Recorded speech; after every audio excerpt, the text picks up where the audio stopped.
We do want to go now to Capitol Hill, where we are joined by Alabama Congressman Bradley Byrne. Hi, Congressman. Thank you so much for joining us today.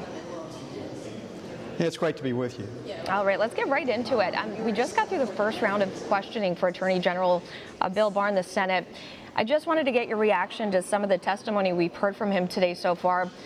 Barr said the DOJ concluded that the evidence developed during the special counsel's investigation, it wasn't sufficient enough to establish the president committed an obstruction of justice offense. But Mueller, he's saying that he couldn't reach a conclusion because of a DOJ policy that's in place that states that a sitting president cannot be indicted. This isn't the first time we've heard this been brought up. What does this conflict, this apparent conflict between William Barr and Robert Mueller say to you? I don't think there's a substantive conflict here. Look, Mr. Mueller had the opportunity and the responsibility to make a determination that there was obstruction of justice that could be charged against whomever. And he said he could not reach that conclusion. That's the end of the story, except that he punted it to the Attorney General, Mr. Barr. And I appreciate Mr. Barr's participation here because he's the adult in the room. He looked at it and said, there is not sufficient evidence to prove obstruction of justice. None of the stuff that's come out in the last 24 hours changes that one little bit. This is just the national news media and their friends over the Democrats in the Senate and here in the House trying to take something that there's nothing to and trying to blow it up into something bigger than it is. This is just a whole lot of nothing. And they are in a break right now. They're going to continue questioning today, but Attorney General Barr is expected to appear before a House panel tomorrow to testify. Do you think he's going to skip out on that House hearing? He's threatened to do so because of some questioning conflicts with Chairman Jerry Nadler.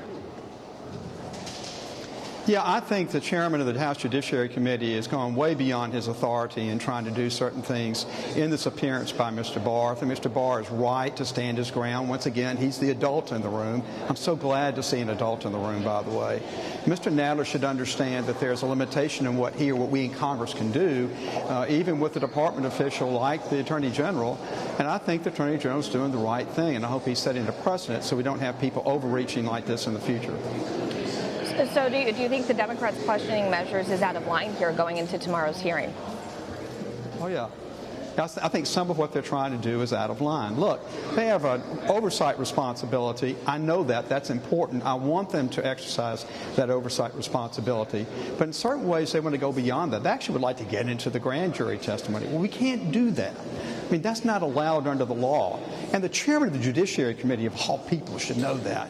So let's quit playing games, ask the questions that we have a right and an authority to do, but don't wander into these areas that was not allowed. And let's treat Mr. Barr with the respect that he deserves after he's handled this so very, very well. All right, Congressman, I want to get your take on a big story we've been following out of Venezuela. The crisis there dramatically escalating, as we've seen in the past 24 hours. Of course, opposition leader Juan Guaido, whom the U.S. has recognized as the nation's legitimate leader, is attempting to oust Nicolas Maduro from power. Now, you sit on the Armed Services Committee. You've seen this play out, similar situations play out in the past. We've heard from Secretary of State Mike Pompeo come and support a U.S. military action in the country. He's saying that that possibility is not off the table. What is your take? Do you think the U.S. military should intervene? Do you think it's on the horizon? Well, we had on the Armed Services Committee in a hearing just a few moments ago, we had the head of the Southern Command, Admiral Craig Fowler, before us, and I asked him and the other people with him about the situation. It's grave, and I don't think we can take any option off the table. So I support Secretary Pompeo and the President in making sure that option stays out there. Look, we want a peaceful solution. Everybody wants a peaceful solution. But when you have Cuba, Russia, and China all directly playing into that situation and making things worse, they only raise the temperature here and make things more difficult and I think more dangerous for everybody. All three of those countries need to get out of Venezuela and let the Venezuelan people resolve this. But if they don't resolve it, we can't let Venezuela destabilize that whole region. Look, when you look at Venezuela, you can answer that problem with one word: socialism.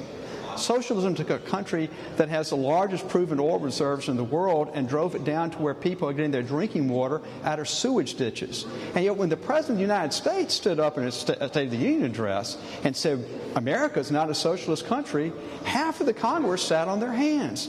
The American people don't want Venezuela here in the United States, but we're not going to let Venezuela taint the rest of what's really going on that's very exciting in the rest of South America and Central America. Let's make sure that we do the right thing, but if we have to use military force, we have to use military force. All right. We certainly appreciate your insight on these important issues. Thank you so much for your time today, Congressman. Good to be with you. Want to see more videos like this?